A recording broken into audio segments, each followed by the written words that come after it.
Good morning students, myself Sushant Singh. Welcome to my channel Maxwell chemistry.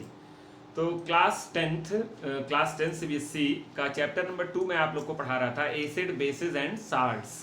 तो acid base और salt में already 3 videos मैंने आपको दे दिया है। चैप्टर नंबर 1 आपका कंप्लीट हो गया है और एसिड बेस एंड साल्ट में 3 वीडियोस मैंने आपको दिया है। तो पहले वीडियो मैंने आपको क्या पढ़ाया था, various concept of acid and bases. Acid और बेस के ऊपर तमाम तरह के कॉन्सेप्ट आए थे, ठीक है। सबसे पहला कॉन्सेप्ट क्या था, टेस्ट कॉन्सेप्ट। दूसरा क्या था, अर्हीनियस कॉन्सेप्ट। तीसरा क्या था, ब्रॉन्स्टेड-लॉरी कॉन्सेप्ट। चौथा क्या था, Lewis concept of acid and base with example. चारों कॉन्सेप्ट आपको खूब डिटेल से पढ़ाए गए थे पहले वीडियो में, ठीक है। सेकंड वीडियो मैंने आपको पढ़ाया था types of acids, dilute acid, concentrated acid, organic acid, mineral acid, strong acid, weak acid. सारे के सारे एसिड्स मैंने आपको बताए थे विथ एग्जांपल, ठीक है।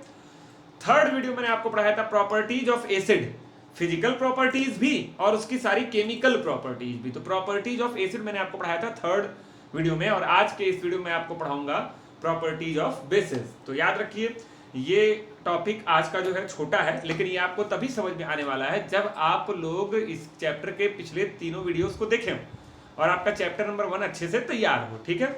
तो उसके लिए आप ऊपर आई बटन क्लिक कर लीजिए, वहां पर भी आपको चैप्टर 1 के भी सारे वीडियो मिल जाएंगे, चैप्टर 2 के भी सारे वीडियो मिल जाएंगे, या आप सीधे जो है प्लेलिस्ट ऑप्शन में चले जाइए, वहां पर भी क्लास 10th का दोनों चैप्टर का प्लेलिस्ट बना हुआ है, ठीक है। तो चलिए आज की स्टार्टिंग करते हैं, ठीक है। तो आज का स्टार्टिंग है, आज का टॉपिक है प्रॉपर्टीज ऑफ बेसिस। बोलिए क्या टॉपिक है, प्रॉपर्टीज ऑफ बेसिस। मतलब बेस की प्रॉपर्टी की हम लोग बात करेंगे। मैं बार बार हट जाऊंगा तो आप लोग देखते रहिएगा, आपको बोर्ड ये पूरा क्लियर दिखना चाहिए, ठीक है। तो प्रॉपर्टीज ऑफ बेसिस की बात करेंगे। तो स्टार्टिंग हम करेंगे फिजिकल प्रॉपर्टीज से, फिर हम धीरे धीरे आएंगे इंडिकेटर्स पे, और फिर हम धीरे धीरे जाएंगे केमिकल प्रॉपर्टीज पे, ठीक है। तो ये बताइए, अगर कोई आपसे पूछे कि बेसिस का टेस्ट क्या होता है, पहले वीडियो में भी बताया था यार, आप लोग बड़े अच्छे से जानते होंगे बेसिस का टेस्ट क्या होता है। Basis have bitter test. अगर जितने भी बेसिस होते हैं इनको आप टच करेंगे तो साबुन की तरह मुलायम आपको लगेंगे, सोपी टू टच। तो पहला पॉइंट यही है आपका, taste. Bases have bitter taste. दूसरा पॉइंट क्या है, touch. Bases have soapy touch, साबुन की तरह मुलायम होते हैं, एकदम सिंपल चीजें हैं, ठीक है। थर्ड पॉइंट है, strong bases alkalis have corrosive effect on the skin. आपको पता हो बेसिस को जब पानी में घोलते हैं तो वो हाइड्रोक्साइड आयन देता है, OH-। तमाम एग्जांपल के साथ आपको वीडियो नंबर 1 में बताया गया है, तमाम एग्जांपल्स के साथ। तो जो स्ट्रॉन्ग एसिड्स होते हैं, और उसी के आगे देखो ब्रैकेट में लिखा हुआ है एल्कलीज, देखिए लिखा हुआ है स्ट्रॉन्ग बेसिस ब्रैकेट में alkalis have corrosive effect on skin. आप पढ़े होंगे एसिड अगर स्किन पे गिर जाए तो फफोले पड़ जाते हैं, चमड़ी निकल जाती है, इसको बोलते हैं कोरोसिव एक्शन। लेकिन ऐसा बेसिस के साथ भी होता है, लेकिन स्ट्रॉन्ग बेसिस हो। स्ट्रॉन्ग मतलब जहां पर OH- हाइड्रोक्साइड आयन की संख्या क्या हो, बहुत ज्यादा, तो उनका भी स्किन के ऊपर कोरोसिव एक्शन होता है। बहुत ज्यादा नहीं होता लेकिन होता है, कोरोसिव एक्शन होता है। अब आगे यहां पर एक वर्ड लिखा हुआ है एल्कलीज। कई लोग सोच रहे होंगे सर एल्कलीज क्या होता है, तो याद रखिए, मैं बोल रहा हूं डेफिनेशन, आपको लिखना हो, कॉपी पेन आपके पास होगा, नोट कर लीजिए। एल्कलीज का मतलब होता है water soluble bases are called alkalis. फिर से बोल रहा हूं, water soluble bases are called alkalis. Bases दो तरह के होते हैं, एक जो पानी में घुलते हैं और एक जो पानी में नहीं डिजॉल्व होते हैं। तो जो पानी में डिजॉल्व होते हैं उसका एक अलग नाम है एल्कलीज। तो ये वर्ड आपको कई जगहों पे सुनाई देगा, ठीक है। ये वर्ड आपको कई, आप लोग पढ़े होंगे शायद, पीरियोडिक टेबल के बारे में कभी सुने होंगे। तो पहले वाले ग्रुप को बोलते हैं एल्कली मेटल्स। जानते हो क्यों बोलते हैं उसको एल्कली मेटल? क्योंकि पहले वाले ग्रुप में जितने भी मेटल्स होते हैं, मैं नाम भी ले रहा हूं, lithium, sodium, potassium, rubidium, caesium, francium. तो पहले वाले ग्रुप में जितने भी मेटल्स होते हैं उनको बोलते हैं एल्कली मेटल्स, क्योंकि उनसे बनने वाले सारे के सारे बेस वाटर सॉल्युबल होते हैं। जैसे लिथियम बेस बनाता है लिथियम हाइड्रोक्साइड, LiOH। उसके नीचे सोडियम बनाता है सोडियम हाइड्रोक्साइड, NaOH। बहुत बार नाम सुने होंगे आप। इन सबको पानी में घोलिए तो ये इजीली OH- आयन रिलीज कर देते हैं, इसीलिए इनको बोलते हैं क्या, वाटर सॉल्युबल। और इसीलिए इनका छोटा नाम पड़ गया क्या, एल्कली मेटल्स। और उनके बेसिस क्या हो गए, एल्कलीज। तो ये वर्ड आपका, ये टॉपिक, ये पॉइंट आपका क्लियर हो गया, ठीक है। फोर्थ पॉइंट ये आपको रखना है, मैंने आपको भी बताया था कि इस चैप्टर में लास्ट में भले 10 मिनट का मैं एक इंडिकेटर पे एक अलग छोटा सा वीडियो बनाकर मैं आपको दे दूंगा। अभी फिलहाल प्रॉपर्टी ऑफ बेसिस की बात कर रहे हैं, तो वहां पर वर्ड आ गया इंडिकेटर। तो इंडिकेटर्स में आप जान जाओ कि अगर रेड लिटमस पेपर अगर आपके पास है, इसको तुम बेस में डुबोगे, बेस में, तो वो क्या हो जाएगा, टर्न्स ब्लू, ब्लू हो जाएगा। अगर तुम फिनोफ्थलीन है कलरलेस, ठीक है, इसको तुम इसके अंदर बेस डालोगे या इसको बेस के अंदर डालोगे तो क्या हो जाएगा, पिंक हो जाएगा। ठीक है, अगर टर्मरिक है, हल्दी का सॉल्यूशन है, हल्दी पानी घोल लो और उसके अंदर कोई बेस डाल दो NaOH, तो वो क्या हो जाएगा, रेड हो जाएगा, लाल हो जाएगा पीला से। और अगर मिथाइल ऑरेंज है, ऑरेंज कलर का, तो इसको अगर आप इसमें बेस डालोगे तो वो क्या हो जाएगा, येलो हो जाएगा। तो ये आपके सामने 4 पॉइंट्स हैं। एक पॉइंट तो मैंने ऐसे ओरली बता दिया कि पानी में घोलने पर ये क्या देते हैं, हाइड्रोक्साइड आयन देते हैं, OH माइनस आयन देते हैं। तो मैं हट रहा हूं, सारे पॉइंट्स को नोट करिए, फिर आगे के पॉइंट्स की ओर बढ़ते हैं। चलिए अब बात करते हैं, जैसे बेसिस की बात हम कर रहे हैं कि उनके ऊपर हीट का क्या असर होगा। तो इसमें कुछ सिंपल सी चीज है, अगर कोई भी किसी भी स्ट्रॉन्ग मेटल का या यूं कह लो मेटल के जो हाइड्रोक्साइड्स होते हैं, अगर आप उनको हीट करेंगे, मतलब बेसिस की बात कर रहे हैं, अगर आप बेसिस को हीट करोगे तो बनाते हैं मेटल का ऑक्साइड और वाटर लूज करते हैं। जैसे मैंने लिखा, ये क्या है, इसका नाम क्या है, मैग्नीशियम हाइड्रोक्साइड। अगर आप इसको हीट करोगे तो ये क्या बनाएगा, मैग्नीशियम ऑक्साइड। मैं नाम बोल रहा हूँ बच्चों, क्लास 10th में हो तो प्लीज नाम याद कर लिया करो। 11th 12th में जाके उन्हीं बच्चों को बहुत समस्या होती है जो बच्चे अभी से नाम वगैरह याद नहीं करते हैं। मैग्नीशियम ऑक्साइड और वाटर रिलीज होगा in the form of gas. कहेंगे वाटर तो लिक्विड होता है, गैस क्यों होगा, हीट दे रहे हैं भाई, हीट। सिमिलरली अगर कैल्शियम हाइड्रोक्साइड को हीट करोगे तो कैल्शियम ऑक्साइड और प्लस वाटर, ये दोनों सॉलिड फॉर्म में होते हैं। नाम फिर बोल रहा हूं, मैग्नीशियम ऑक्साइड और कैल्शियम ऑक्साइड। अब इसमें नोट करने वाली बात क्या है, दो तीन एग्जांपल्स याद रखो। जैसे अगर अमोनियम, इसको बोलते हैं अमोनियम आयन NH4OH, इसको बोलते हैं अमोनियम हाइड्रोक्साइड, अमोनियम हाइड्रोक्साइड, देखिए लिख भी दे रहा हूं, अमोनियम हाइड्रोक्साइड। अगर आप इसको हीट करोगे, हीट डेल्टा, ऐसे डेल्टा बनाने का मतलब हीट होता है, ठीक है, तो ये अमोनिया गैस बनाता है, NH3 अमोनिया गैस बनाता है और प्लस बनाता है H2O, दोनों गैस के फॉर्म में, दोनों गैस बन जाएगा और उड़ जाएगा। अमोनिया गैस की स्मेल क्या होती है, पंजेंट स्मेलिंग गैस होती है। लैब में अगर कभी आप आएंगे तो वहां पर जाएंगे तो वहां पर आपको अमोनिया गैस बनाना सिखाया जाएगा। ये एक नोट, इंपॉर्टेंट बात को याद कर लेना, ये पहली बात। और दूसरी बात, NaOH को क्या बोलते हैं, बोलो सोडियम हाइड्रोक्साइड। अगर तुम इसको हीट करोगे, हीट, तो कुछ नहीं होगा, NaOH ही रहेगा।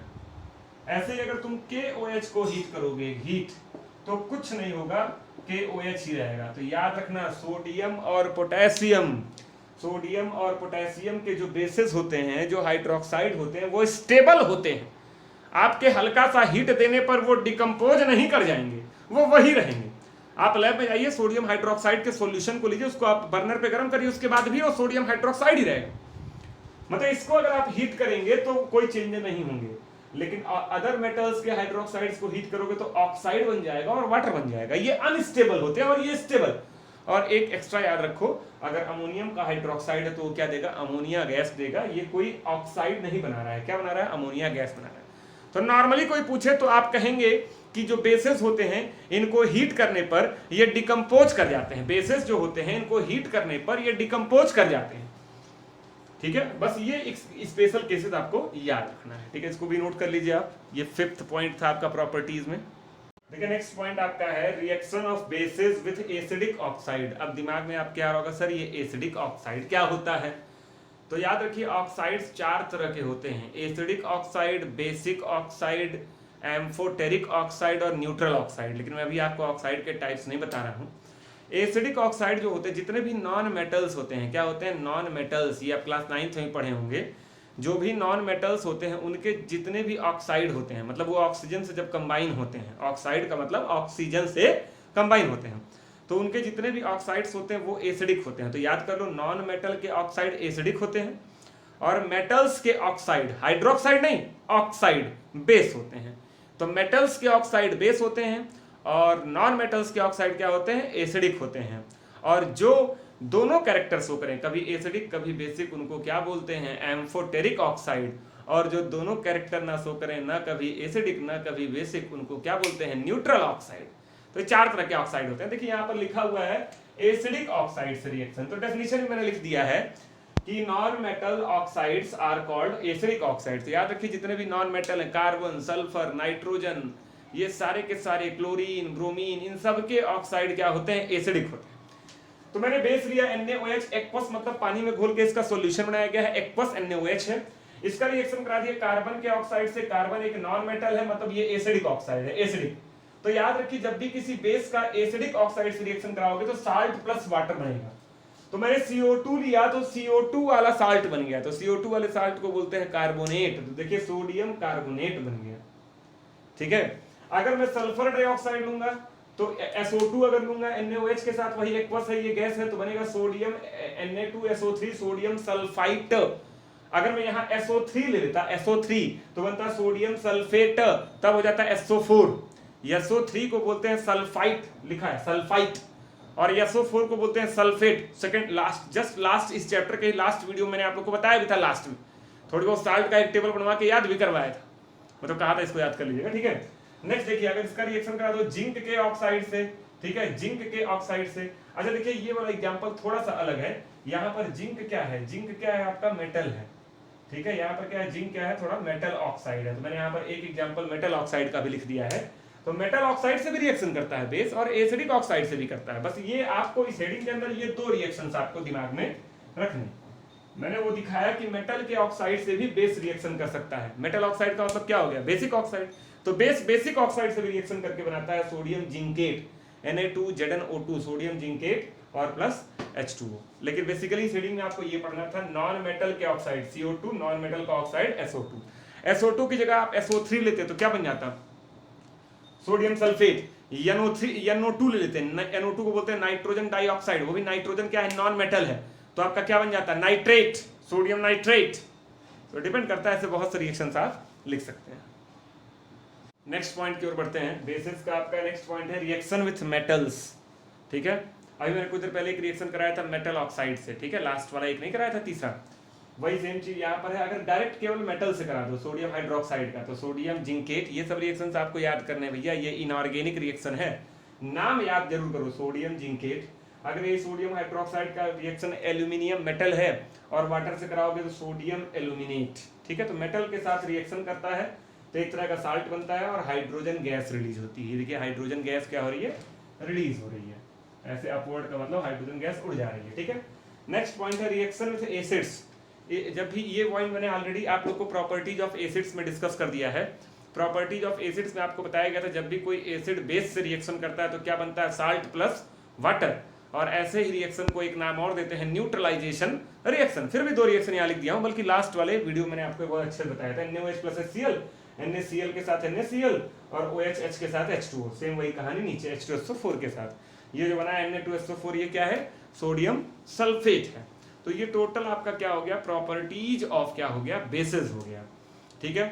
अच्छा अगर कोई पूछे यूजेस ऑफ बेसिस, तो बेसिस के बहुत से यूज हैं। अभी इसी चैप्टर में लास्ट में आप पढ़ेंगे भी some common types of acids and some common types of acids and their examples, some common types of bases and their uses, ठीक है। तो एसिड और बेस के तमाम तरह के यूजेस के बारे में आप लोग पढ़ेंगे। तो ये वीडियो बहुत छोटा था, मैंने पहले भी कहा था, ये सारे पॉइंट्स को आप नोट कर लेंगे, कॉपी में अच्छे से याद कर लेंगे with formula and their name, ठीक है। नेक्स्ट वीडियो आपका जो आएगा वो आएगा पीएच पे। फिर से मैं आपको याद दिला रहा हूँ, ऊपर आई बटन आप दबाएंगे तो उसमें चैप्टर 1 के भी सारे वीडियो आपको मिल जाएंगे, चैप्टर 2 के भी इसके पहले के सारे वीडियो मिल जाएंगे, और एक वीडियो आपको एक्स्ट्रा मिलेगा लॉगरिथम का।